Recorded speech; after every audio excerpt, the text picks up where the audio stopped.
सर्वांना good morning. सकाळचे 4 वाजलेले आहेत। बाहेर बघा किती अंधार आहे। आता मी चाललेले आहे किचन मध्ये, आंघोळ वगैरे झालेली आहे। तर आता मला स्वयंपाक करायचा आहे, तर सकाळी स्वयंपाक करून घेते। तर चला स्वयंपाक करून घेऊ। हा व्हिडिओ आहे ना तो शनिवारचा आहे। तर आता मी 3:30 वाजता उठलेली होती, आंघोळ वगैरे केली आणि स्वयंपाक करायचा आहे मला।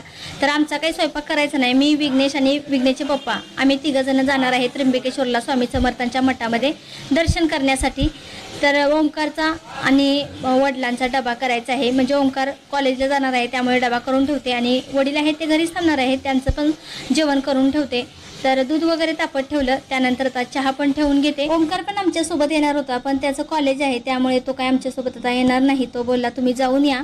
तर चहा वगैरे ठेवून घेते आणि देवपूजा करून घेते, नाहीतर मग देवपूजा राहून जाईल। कधी संध्याकाळी यायला भेटते काय माहिती नाही, किती टाइम होते त्र्यंबकेश्वरला। त्यामुळे म्हटलं चला चहा वगैरे ठेवून घ्यायचा आणि देवपूजा करून घ्यायची। सकाळी देवपूजा केली ना मस्त वाटतं। आणि आता देव पण बसलेले आहेत, तर दिवा आहे तो अखंड लावावा लागतो। माझं काही नवरात्र नाही तरी सुद्धा घरामध्ये दिवा, अगरबत्ती किंवा देवपूजा अशी केली ना खूप मस्त वाटतं, फ्रेश वाटतं। तर म्हटलं चला देवपूजा करून घेऊ। देवांना पाणी वगैरे काही घालावं लागत नाही, फक्त दिवा वगैरे लावावं लागतं, अगरबत्ती लावावं लागतं आणि फुलांनी ना पाणी घालतो। देव हलवायचे नसतात 9 दिवस, त्यामुळे काही देवपूजा वगैरे करत नाही, असंच पाणी फुलाने घालून अगरबत्ती वगैरे लावून घेते।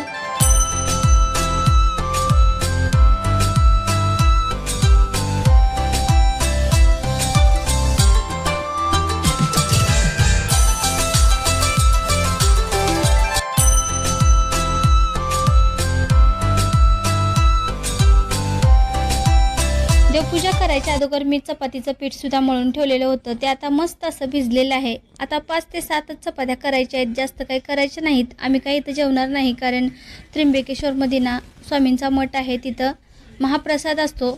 तर म्हटलं चला ओंकारचं आणि वडिलांचं जेवण आहे ते करून ठेवते, म्हणजे दुपारपर्यंत ओंकार मागं येईल, पण सकाळचा टिफिन नेतो ना, त्यामुळे म्हटलं चला त्याला टिफिन रात्री ना आमचा अचानक त्र्यंबकेश्वरला जायचा प्लॅन ठरला।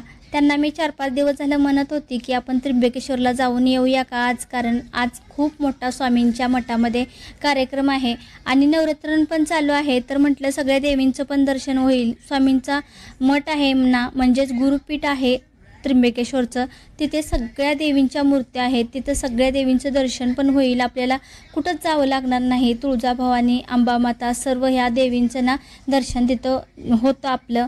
त्यामुळे म्हटलं चला आज तर जायचंच आपण। तर चपात्या पण करून घेतलेल्या आहेत। याच तव्यामध्ये मी ना भात गरम करून घेणार आहे। रात्री ना खूप सारा भात राहिलेला होता, तो भात आता या तव्यामध्येच गरम फ्राय करून घेते, कारण आता भात करणार नाही, दोघांच्या पुरता भात काही जास्त लागणार नाही, त्यांना पुरेल एवढा रात्रीचा भात राहिलेला आहे। त्यामुळे म्हटलं चला भात फ्राय करून ठेवू, म्हणजे ती भात फ्राय करून घेतला। त्याच तव्यामध्ये मी ना आता भाजी पण करून घेतलेली आहे। आता या भाजीला 7 ते 8 मिनटं मीडियम गॅसवरती शिजून द्यायची आहे। तर मसूरची भाजी केलेली आहे, मसूरची डाळ त्याला खूप आवडते ना ओंकारला, त्यामुळे केलेली आहे।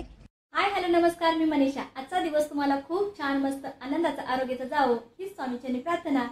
तर आज आहे शनिवार, तर चाललेलो आहे आम्ही सकाळी त्र्यंबकेश्वरला, नाशिकला गुरुपीठवरती चाललेलो आहे स्वामी समर्थांचं दर्शन घेण्यासाठी। तर चला सर्व तयारी झालेली आहे, स्वयंपाक वगैरे करून घेतला। ओंकार काही येत नाही, कारण त्याची एक्झाम आहे, त्यामुळे तो काही येत नाही। विघ्नेश, मी आणि विघ्नेशचे पप्पा चाललेलो आहे 3 जण। तर चला जाऊन येऊ आपण त्र्यंबकेश्वरला स्वामींचं दर्शन घेऊन। तर तुम्हाला घड्याळामध्ये दाखवते किती वाजलेले आहेत सकाळच्या। तर बघा 6 वाजलेले आहेत। सकाळी मी 3:30 वाजता उठली, लवकर उठलेली, सगळा स्वयंपाक आवरलेला आहे। ओंकार आणि वडील आहेत, त्यांचा स्वयंपाक केलेला आहे, त्यांचं जेवण केलेलं आहे, सगळं जेवण करून ठेवलं आणि झाडू वगैरे मारलेला आहे इथला, सगळं काम माझं झालेलं आहे इथलं। तर म्हटलं चला सगळी तयारी झालेली आहे, तर जाऊन येऊ मठामध्ये आणि नवरात्र पण आहे, मस्त असं दर्शन करून येऊ। आज होम हवन आहे, त्यामुळे चाललेलं आहे।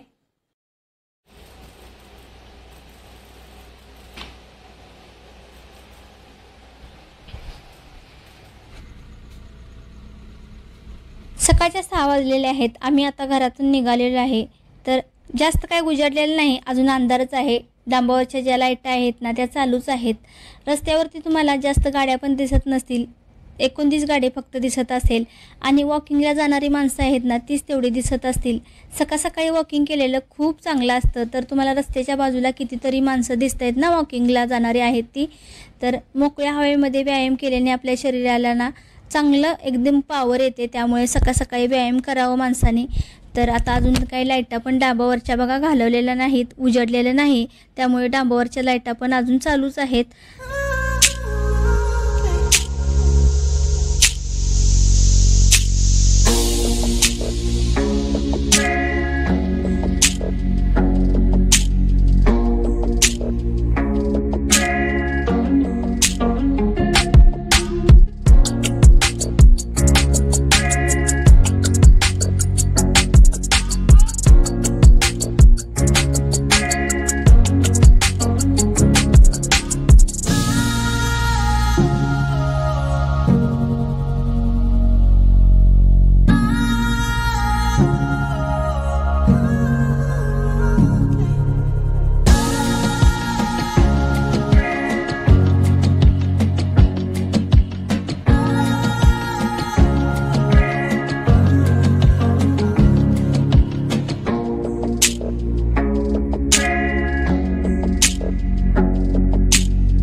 आता 7 वाजलेले आहेत। तर आता आम्ही पडगा इथे पोहोचलेले आहे आणि अर्ध्या एका तासामध्ये पोहोचल त्र्यंबकेश्वर मध्ये। तर ट्रॅफिक वगैरे नाही, त्यामुळे लवकर चाललेलं आहे। म्हणजे जास्त पण ट्रॅफिक असलं ना तर जायला खूप वेळ लागतो, त्यामुळे काय आता मस्त रस्ता असा मोकळाच आहे। पडग्यातून बाहेर पडल्यानंतर पुढे ना MIDC खूप सारे आहेत। तिथं एका कंपनीला ना मोठी अशी आग लागलेली होती, रात्रीच लागलेली होती, त्यांनी विझवलेली होती, तरी सुद्धा आगीचं जे झळ आहे ना ती रस्त्यापर्यंत येत होती, अजून काही विझलेली नव्हती। तर धूर बघा, धुराचा कुटुंब आहे ना केवढा मोठा धूर वरती चाललेला आहे, म्हणजे आकाशात तुम्हाला दिसतच असेल। आणि जाळाचा कोळ तर एवढा मोठा दिसतोय ना, बघून भीती वाटते। तर तुम्हाला पुढे दाखवणारच आहे। तर बघा किती मोठा जाळ होतोय ना, रात्री आग लागलेली आहे, विझवलेली आहे, तरी सुद्धा केवढा मोठा आगीचा कोळ होऊन वरती चाललेला आहे, म्हणजे धूर केवढा मोठा असा वरती चाललेला आहे। केवढी मोठी आग लागली असेल रात्री बघा। साईडला सगळे MIDC आहेत ना।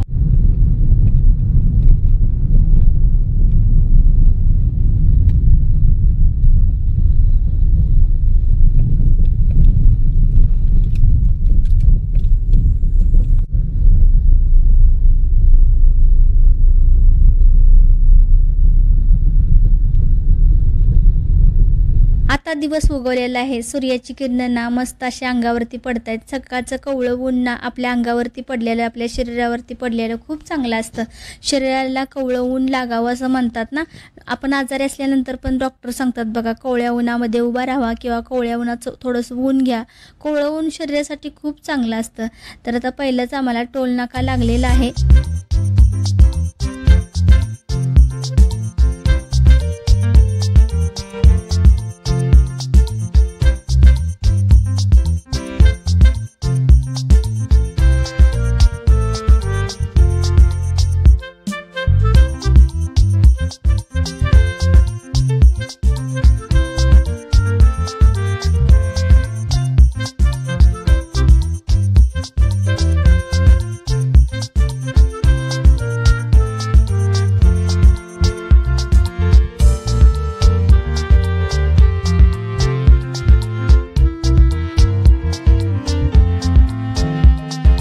सकाळच्या 9 वाजलेले आहेत। तर कसारा घाटाच्या खाली आम्ही आता थांबलेलो आहे। एक हॉटेल आहे डोंगराई फूड मॉल, त्या हॉटेलमध्ये थांबलेलो आहे. विघ्नेशला ना मिसळपाव पाहिजे होता, त्याला भूक लागलेली होती. सकाळी ना नाश्ता पण त्यांनी काय केला नव्हता आणि चहा घे म्हणत होती तरीसुद्धा त्यांनी काही घेतला नव्हता. आम्ही चहा तरी घेतलेला होता. लहान मुलांचं तुम्हाला माहिती आहे, सकाळी निघायचं म्हटल्यानंतर किती गडबड होती लहान मुलांची, तर त्यांनी काही घेतलं नव्हतं. त्यामुळे म्हटलं चला एक आपण पण वडापाव खाऊ आणि चहा घेऊ. ही चहा आहे ना खूप मस्त लागली, मला आवडली चहा. एकदम मस्त अशी चहा होती ना, खूप चांगली होती. वडापाव पण मस्त असा टेस्टी होता. तर विघ्नेश ना मिसळपाव खातोय. त्यांनी चहा घेतला, वडापाव खाल्ला आणि बाहेर जाऊन उभा राहिलेले आहेत बघा. आता विघ्नेशचं होतंय म्हणून मी थांबलेले आहे. त्या विघ्नेशचं झालं की आम्ही सुद्धा आता बाहेर जाणार आहे. ह्या हॉटेलमध्ये बघा आम्ही थांबलेलो होतो. चहा वगैरे घेतला, वडापाव वगैरे घेतला, मिसळपाव घेतले आणि आता चाललेलो आहे. गाडीमध्ये बसते आणि निघतो आम्ही आता लगेच.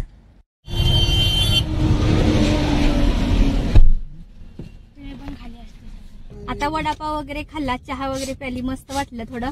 सकाळी काय चहाच प्यालेली होती, नाश्ता वगैरे कोणी काही केला नव्हता, तर मस्त वाटलं आता. तर आता निघालेलो आहे. 9 वाजलेले आहेत. आम्ही हॉटेलमध्ये चहा वगैरे घेतला, नाश्ता केला, त्यानंतर आता निघालेलो आहे. तर आम्हाला आता लगेच ना कसारा घाट लागलेला आहे. कसारा घाटाच्या खालीच बरोबर एक हॉटेल आहे ना डोंगरा, त्या हॉटेलमध्येच थांबलेलं होतं. तर म्हटलं चहा घेऊ आणि नंतर घाट आहे तो चढू आपण, कारण विघ्नेशला सुद्धा भूक लागलेली होती. त्यामुळे आम्ही खाऊन घेतलं थोडंफार, चहा पण घेतला, मस्त वाटलं आता. तर आता निघालेलो आहे. तर कसारा घाटामध्ये थोडंसं ट्रॉफिक लागलेलं आहे. कसारा घाटामध्ये कसं चढ आहे ना, त्यामुळे ट्रॉफिक लागतं आणि सकाळ आहे त्यामुळे जास्त पण ट्रॉफिक लागलेलं नाही, जास्त गाड्या रस्त्याला नाहीत. इकडं ना माल वाहतूक म्हणजे ट्रकाचं प्रमाण जास्त असतं ह्या कसारा घाटामध्ये, ह्या रस्त्याला, नाशिक साईडला, त्र्यंबकेश्वरला, कारण कंपन्या MIDC खूप आहेत, त्यामुळे आपल्याला ट्रक वाहतूक खूप दिसेल या रस्त्याला. तर आता संपलेलं आहे आमचं ट्रॉफिक. तर कसारा घाटामधली ना खालची दृश्य बघा किती मस्त दिसतात ना. कसारा गावसुद्धा ना या कसारा घाटातून दिसतं. आता घाट संपलेला आहे, आता हवेला आम्ही आलेलो आहे. तर मस्त असा रस्ता मोकळाच होता, जास्त काही गाड्या नव्हत्या रस्त्याला. तर आज आभाळ पण नाही आहे, मस्त फ्रेश वातावरण आहे. आकाशात ढग बघा पांढरे निळे कसे आहेत, मस्त वाटतंय ना फ्रेश वातावरण असल्यानंतर. कोवळं ऊन पण छान पडलेलं आहे, मस्त 9 वाजायचं ऊन खूप चांगलं असतं आपल्यासाठी. तर मस्त दिसत आहेत ना ढग बघा किती सुंदर असे दिसत आहेत. तर इकडे ना जास्त मैदान पण आहे, असं नाही की डोंगराळ भाग आहे, तर कुठेतरी डोंगर आहे, नाही तर मैदान असा सपाट भाग आहे.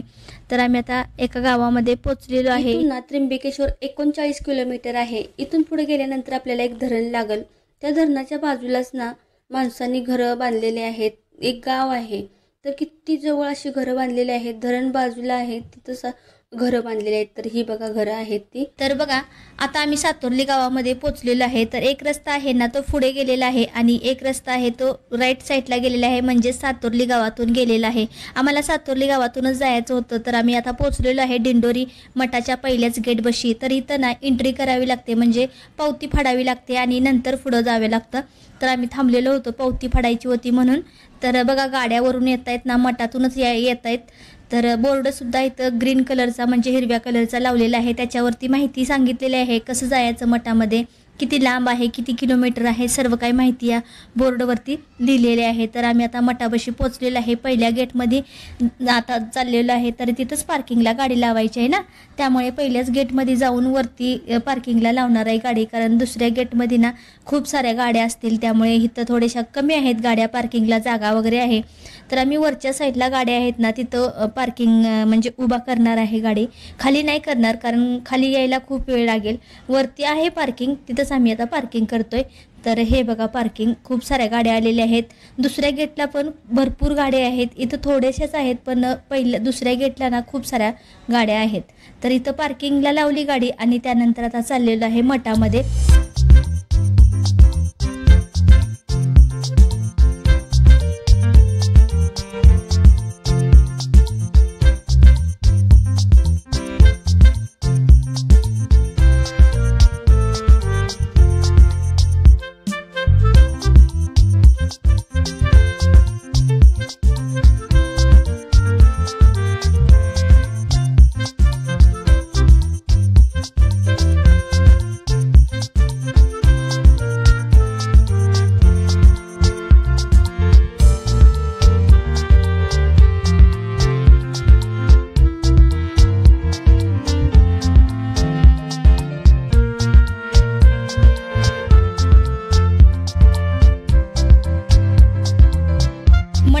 समोरच्या साईडनंच आलेलो आहे. एक रस्ता आहे ते मठाच्या पाठीमागून रस्ता आहे, म्हणजे दुसऱ्या गेटला पार्किंगला आपण गाडी लावतो ना त्यावेळेला आपल्याला मठाच्या पाठीमागच्या साईडकडून यावं लागतं. तर आम्ही पुढच्या साईडकडून म्हणजे पहिल्या गेटला गाडी लावली आणि तिथनं वरती आलेलो आहे, म्हणजेच महाप्रसाद असतो ना तिथून वरती आलेलो आहे. तर इथं पाय धुण्यासाठी पाणी ठेवलेलं होतं, कारण सर्वजणच पाय धुवून आतमध्ये मंदिरात जातात असं काही नाही आहे. त्यामुळे इथं पाणी ठेवलेलं आहे आणि जो पाण्याचा पेस केलेला आहे ना तो मोठा केलेला आहे, कारण उडी टाकून पण वरून ना कोणी आत बिना पाय धुता जाणार नाही, त्यासाठी मोठा असा पेस पाण्याला केलेला आहे, म्हणजे पाय धुवूनच आतमध्ये सर्वजण जातील. मला स्वामींची मूर्ती स्पष्ट दाखवू शकलो नाही, कारण मोबाईल अलाउड नव्हता, त्यामुळे मी काही दाखवले नाही. थोडंफार शूटिंग घेतलेलं आहे. स्वामींच्या मूर्तीच्या पाठीमागं ना कुलदैवत आपले असतात ना त्यांच्या मूर्त्या आहेत, त्याची ओटी भरत होत्या महिला, कारण नवरात्र चालू आहे त्यामुळे खूप साऱ्या महिला आलेल्या होत्या. तुम्हाला बाहेरून सुद्धा मठ दाखवते, किती सुंदर असा मठ आहे. एकदम मस्त ना मोकळ्या हवेमध्ये हिरवगार, साईडला डोंगर वगैरे दिसत आहेत. खूप सुंदर अशा जागेमध्ये हा मठ आहे. आमच्या सर्वांचं मस्त असं स्वामींचं दर्शन झालं. जास्त पण गर्दी नव्हती. आम्ही आता पार्किंगमध्ये आलेलो आहे. आम्हाला जायचं आहे गोमाता शाळा आहे ना तिथे, म्हणजेच सद्गुरू परमपूज्य मोरेदादा चॅरिटेबल हॉस्पिटल मेडिकल. मोरेदादांनी इथं हॉस्पिटल बांधायला चालू केलेलं आहे, त्यामुळे होम हवन करतायत आणि खूप सारे लोक आलेले आहेत. बघा ट्रॅव्हल्स पण बाहेर तुम्हाला दिसत असतील, गेटच्या बाहेर खूप साऱ्या ट्रॅव्हल्स आहेत. तर इथं नेट लावलेलं होतं ना तिथंच मस्त असा मोठा मंडप गाठलेला आहे. खूप मोठा असा मंडप आहे. कितीतरी लोक आलेले आहेत. ही सर्व लोक आहेत ना ती मुंबईचीच आहेत. तर आम्ही सुद्धा हवनला बसणार होतो, त्यामुळे पुढे हवन आहे ना तिथं जाऊन बसलेलं आहे. त्यानंतर मोरेदादा आले, त्यांनी व्याख्यान थोडंसं सांगितलं, तर तुम्हाला ते सुद्धा मी थोडंसं ऐकवणार आहे. मस्त असं व्याख्यान सांगितलेलं आहे. 500 सेवेकरी आलेले आहेत. आमचे झगडे साहेब गेल्या 15 वर्षापासून प्रति 10 तारखेला दिंडोरी आणि त्र्यंबक ही यात्रा भगिनी भाविकांची घडून आणतात. परंतु महाराष्ट्रातल्या रस्त्यांची अवस्था बघता त्यांना म्हटलं ते रस्त्यात खूप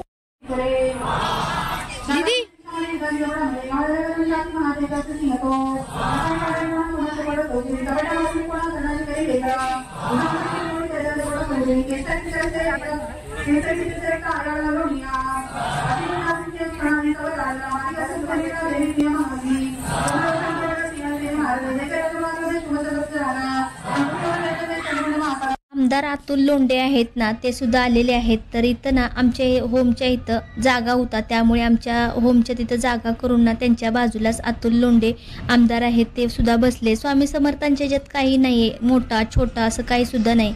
आमदार असो किंवा छोटा एकदम व्यक्ती असो, ते सगळ्यांना समान धरलं जातं. आणि स्वामी समर्थांच्या याच्यात एवढी मोठी लीला आहे, खूप मोठी लीला आहे. तर इथं बघा आमदार साहेब आलेले होते, तर त्यांना इथं होमला आमच्या बाजूलाच बसवलेलं होतं.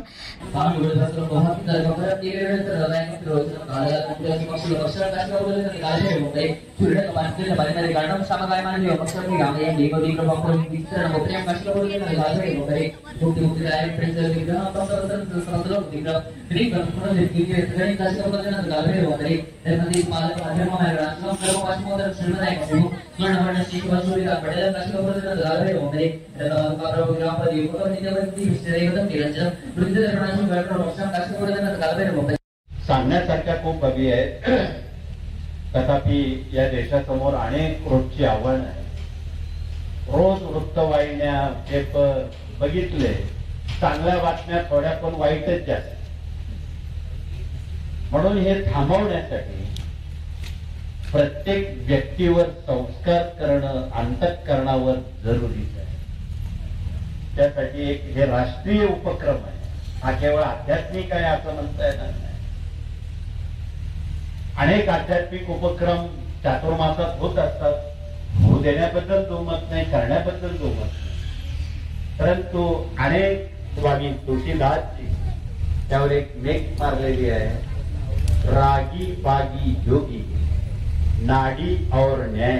हाय हॅलो सर्वांना, गुड मॉर्निंग. सकाळचे 10 वाजलेले आहेत. आता सर्व काम घरातलं माझं झालेलं आहे. तर रात्री ना खूप वेळ झालेला, 12:30 वाजलेले आम्हाला रात्री यायला, त्यामुळे काय मी व्हिडिओ तयार केला नाही. तर खूप छान मस्त असं स्वामींचं दर्शन झालं त्र्यंबकेश्वरमध्ये. होम हवन सर्व काय मस्त झालं. तुम्हाला दाखवले कितीतरी लोक आलेले होते. ती सर्व लोक होती ना मुंबईचीच होती. तर आता व्हिडिओचा एंड मी इथंच करणार आहे. व्हिडिओ तुम्हाला कसा वाटला नक्की कमेंट बॉक्समध्ये सांगा. व्हिडिओ जर आवडला तर लाईक करायला विसरू नका. चॅनलवरती नवीन असाल तर सबस्क्राईब करायला विसरू नका. तर परत भेटू उद्याच्या नवीन व्हिडिओमध्ये. तोपर्यंत सर्वांना श्री स्वामी समर्थ.